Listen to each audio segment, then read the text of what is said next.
Marvel, The Dark Ages. This is a six issue miniseries from the mind of Tom Taylor. Now, this was, I'm gonna guess, his big follow-up to DCeased.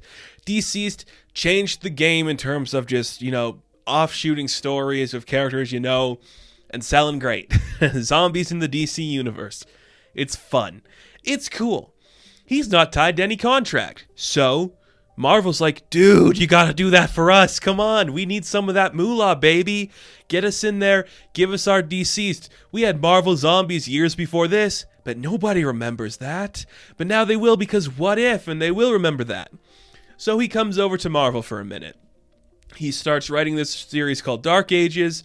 To technology shuts off in the Marvel Universe forever, and the heroes live in a new dystopian world. I really didn't enjoy this. It wasn't that fun to read. It has that hopeful tone of DCeased, where Peter Parker is our narrator and he's talking about like how all the heroes came together to save those we could. And it utilizes a bunch of different characters from the Marvel Universe, which I love to see, which works really well for a story like this. It's just not that fun. It's kind of just a dull book. And it wraps up super fast. And I have an idea of why it wraps up super fast. I don't want to call it a theory, because you could probably disprove this easily. I think it wrapped up easily because he got an exclusive contract with DC. And they're like, okay, you get 6 issues to finish your Dark Ages book. Then you come back over to us and we're going to make you a lot of money with Superboy. That's exactly what I think happened. Because the book just ends and it is not a strong ending. It kind of builds up its mythos pretty cool. You got like these pirates and like these people that like sold their souls to like the devil and became ghost riders of the sea. Apocalypse kind of took over Europe, and he's working with all these brilliant minds to kind of like control the narrative and bring power back online in this very fascinating way. It's a cool concept. And there's something to be said about that, where it's like the Marvel Universe can do these things and have these cool stories happen. But sometimes, most of the time actually, it gets lost in the shuffle and just becomes nothing in the end. And that's I think the most egregious part of the story. It loses its momentum so fast. There's a message to be said about DCeased, where it's like the hopeful ideas of humanity being born again, these sacrifices we have to make.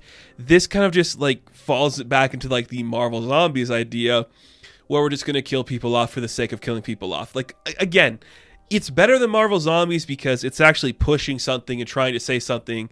It just doesn't say it great, and that's kind of the problem. The stuff I do like about this book, I love the idea of Peter in this book. It's such a great representation of that, and it goes to show that Tom Taylor could definitely write a Spider-Man comic really well. That's really cool to see. Making Apocalypse the central villain and antagonist, smart idea. That character is kind of propped up to be that, especially if you're doing something else with Victor Von Doom. That's kind of cool. The rest of it is just so obvious, and that's kind of not a problem. It just doesn't make for anything cool. It's very much like, okay, the incident happens, we set up a new establishment, we jump in time very fast, and then it's just like, we gotta stop Apocalypse, I guess, and then they do easily. It feels like it wouldn't be that hard to do this stuff. Like, there's the challenges of, like, getting on the boats and traveling across the sea and how are we going to survive that. But as soon as they get there, everything is easily done. And it doesn't become fascinating to read anymore. And that kind of sucks. There is some cool moments of using characters in a certain way. All of the Wolverine adjacent characters are pretty cool. The use of Miles is kind of fun. The use of Tony Stark is interesting. I like when, Luke Cage and Jessica get some play. I really think those characters need to be done. They should have their own ongoing. So use them in more stuff, please. This is a pretty good interpretation of that kind of stuff. It all works fine. It just doesn't feel like anything special is happening.